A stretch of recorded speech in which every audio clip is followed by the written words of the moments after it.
Feature Friday. The freshest.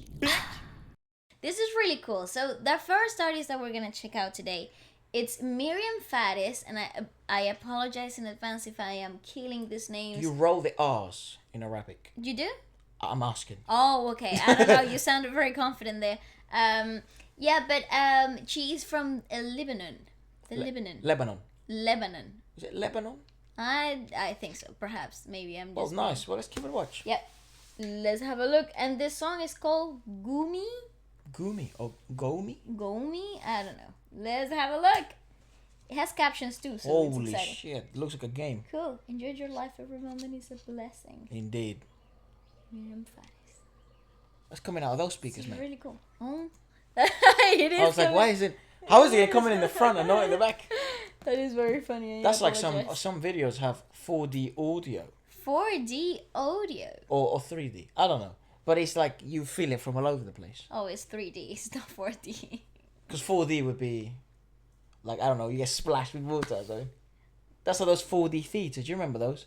You go in the 3D cinema. theatres. No, 4D theatres. Where the chair would move. And then you get splashed with water. You don't remember those? Yes, I do. Yeah, I went to a few.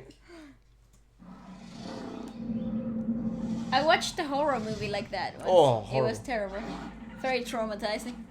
May I say horrendous?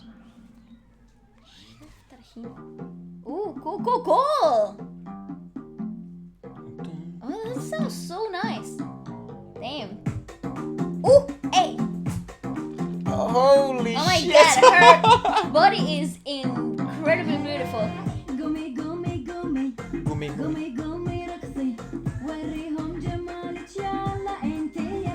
So they do seem to pronounce the R's. Ra, ra, ra. Right, okay, fair enough, come on. Gumi. She's from Lebanon, okay. Yep. Nice. Oh, it's gonna be Oh a my dancing podcast again. Oh, fantastic. Okay, I would die for a Myriam Fares and an Anita collab. Oh my goodness. Okay, very interesting, right? So this sort of has the sound. If you've never heard Brazilian funk, it has this sort of a sound, and to some extent, the choreography is very similar to it. Now, the question always to me is, like, where, because in South America, right, we took inspirations from all over the world, essentially. Like, for example, percussion, in terms of minor percussion and drums and things like that obviously originated from Africa. Also, a fusion with our own indigenous drumming. And in Caribbean influences. Then, obviously, when it comes to, I'd imagine, dancing, is also tribal influenced, and sort of indigenous, and I would imagine also from the origins of Africa, right? Yeah. So, but then when it comes to Arabic music and the Arabic language and Arabic dancing in South America, for example, like Shakira, for example, I think it's because she had relatives who were from... She's descendant. I think she has descent. Right. Yeah. Her father. Yeah. And she always used those type of moves of the hips and those kind of like, I don't know what you call them. Oh, it's belly dancing. Belly dancing, right? So it seems like South America is a big melting pot of this type of cultures and and dancing dance and music. especially in the music and artistic side of things is it's a lot of a fusion from European influences as it is as well from African and tribal indigenous descent too, so it's all a big mixture. So my question is always like, where's the origin? Because I feel like that would be the best place to sort of understand what the concentrate was meant to be like, and how it's evolved through generations and technology and fusions. So it's super interesting to me, especially from a percussive perspective. Yeah, of course I understand. So it's fantastic though. Look how gorgeous she is. The beautiful Very features. attractive. That's so cool though. So it's kind of like a clarinet, but not really. Yeah. I like the chorus. Really nice. Yeah, I mean, she's an attractive woman.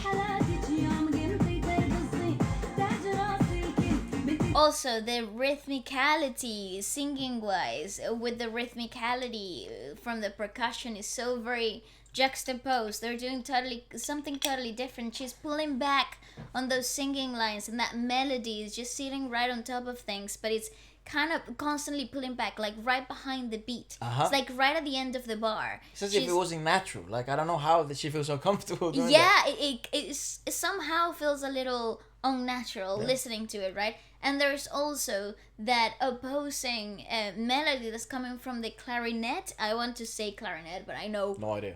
I'm probably very wrong by saying that. But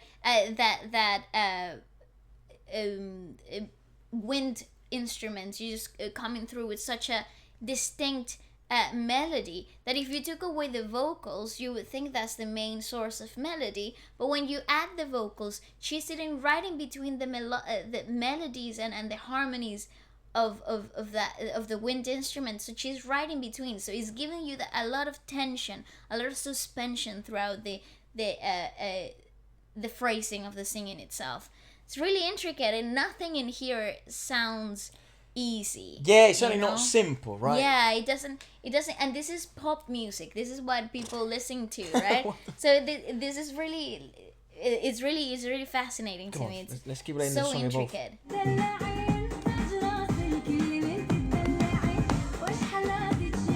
Yeah, it's like some dragging going on, but not really.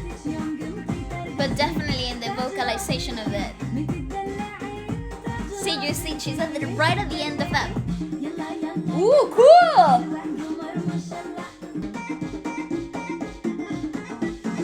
Yeah, it's very rooted, very grounded. How cool! Yeah, if I'd play this at any party. You can't let me know what that instrument is. That is so cool.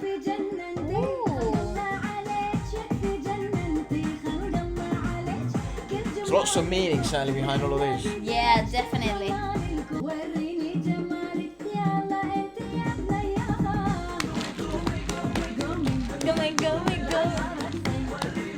It's actually a joke. Fantastic. It's so peculiar, but it's a joke. That is so cool. That was directed by Sheriff Tarhini. Tarhini. Or Tarhini. That props is to all those models, so bloody hell.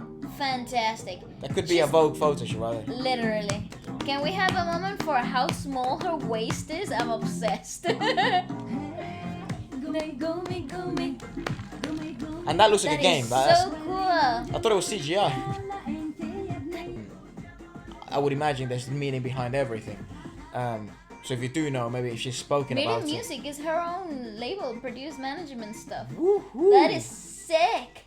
Wow. That is so cool. Props. It seems to be a big shock. Then. Oh, come on. That's the way to go. If you want to make your own music, do it yourself. What a cool thing. It's hard though. It's harder. I'm gonna lie. It's very. I wouldn't say it's the way to go. I would say it's one of the ways to go. It's certainly one that's treacherous and difficult, but it's certainly not the only way. It's getting through a jungle. I think there's many ways. Like I like that though. That's dope. I think that's the dream of every artist. I think so. To be able to do it your own way, and then essentially creating your own label under your own rules.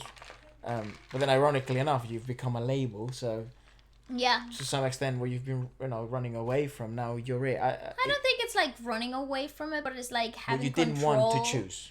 No, I think why a lot of artists don't want to choose label systems is because they lose control. Of course. But in this aspect, once you've done it, you're in absolute control, it's the right? It's the Jay-Z dream, right? Yeah, basically.